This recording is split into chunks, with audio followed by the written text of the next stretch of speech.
I can't be the only one who isn't a big fan of reading. So today I'm going to show you how to make a cribbage board inside a book. I started out by taking a book and some Mod Podge, and then I painted the first 10 pages and then compressed it down with a heavy object, making sure not to glue this page down. And then you'll take your paintbrush and paint the sides so that all the pages stay together. As you can see, I've done that here, and none of these pages move except for this front flap. Now for the cribbage board side of things, you're either going to do a 60-hole cribbage board or a 120-hole cribbage board. If you have an average book size like me, then you'll be using a 60-hole cribbage board, and you'll do a design just like this. You'll have 2 holes for the start, and then 5, 10, 15, 20, 25, 30, 35, 40, 45, 50, 55, 60, and then 1 set of holes for the very end. You're going to print this onto your book and then start drilling holes.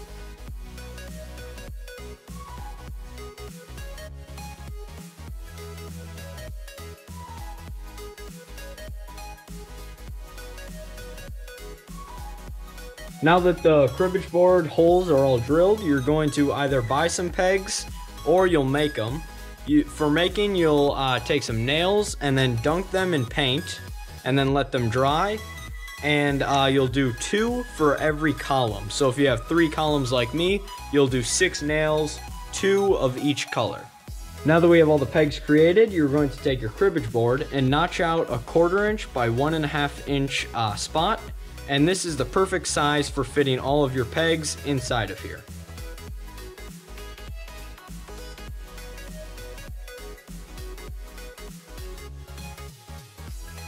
Now that we have the pegs created, you can either just take a standard deck of cards and use those and carry it around, or you can buy this $4 tiny deck of cards that's like 2 by 1 inches, and if you just notch that out in your book, you can store it in your book and take it wherever you go.